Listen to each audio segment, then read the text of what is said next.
आज मैं बताऊंगा महान कर्ण की उदारता। एक बार भगवान श्री कृष्ण पांडवों के साथ बातचीत कर रहे थे। भगवान उस समय कर्ण की उदारता की बार बार प्रशंसा कर रहे थे। यह बात अर्जुन को अच्छी नहीं लगी। अर्जुन ने कहा, हे नाथ, हमारे बड़े भाई धर्मराज जी से बढ़कर कोई उदार तो नहीं है, फिर आप उनके सामने कर्ण की प्रशंसा क्यों करते हैं? भगवान ने कहा, यह बात तो मैं फिर कभी समझा दूंगा। फिर अर्जुन को साथ लेकर भगवान श्री कृष्ण धर्मराज युधिष्ठिर के राजभवन के दरवाजे पर ब्राह्मण का वेश बनाकर पहुँचे। उन्होंने धर्मराज से कहा, हमको एक मन चंदन की सूखी लकड़ी चाहिए, आप कृपा कर मंगवा दें। उस दिन जोर से वर्षा हो रही थी। कहीं से भी लकड़ी लाने पर वह अवश्य ही भीग जाती। महाराज युधिष्ठिर ने नगर में अपने सेवक भेजे, किंतु संयोग की बात ऐसी है कि कहीं भी चंदन की सूखी लकड़ी 1 किलो भी नहीं मिली। युधिष्ठिर ने हाथ जोड़कर प्रार्थना की, आज सूखा चंदन मिल नहीं रहा है, आप लोग कोई और वस्तु चाहे तो तुरंत दी जा सकती है। भगवान ने कहा, सूखा चंदन ना मिलता तो ना मिले, हमें और कुछ नहीं चाहिए।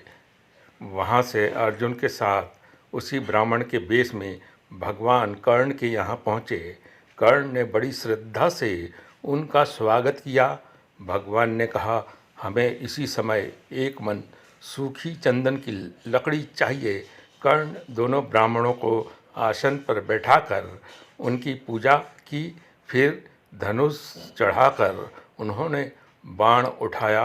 बाण मार मार कर कर्ण ने अपने सुंदर महल के मूल्यवान दरवाजे, खिड़की, पलंग आदि तोड़कर लकड़ियों का ढेर लगा दिया। यह सब लकड़ियां चंदन की थी। यह देखकर भगवान ने कर्ण से कहा, तुमने सूखी लकड़ियों के लिए इतनी मूल्यवान वस्तु को क्यों नष्ट कर दी? कर्ण हाथ जोड़कर बोले, इस समय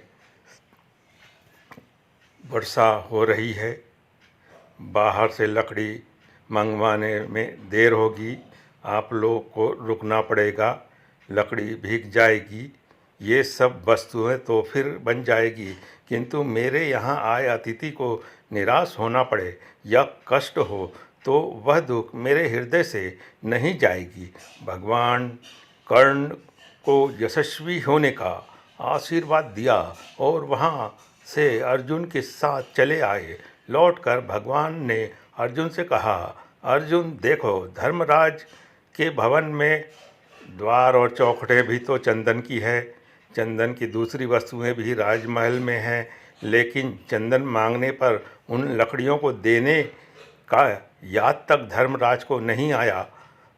कर्ण से मांगने पर मूल्यवान वस्तुओं को तोड़ दिया। अब तुम ही सोचो कि सबसे बड़ा उदारक कौन है। नमस्कार दोस्तों।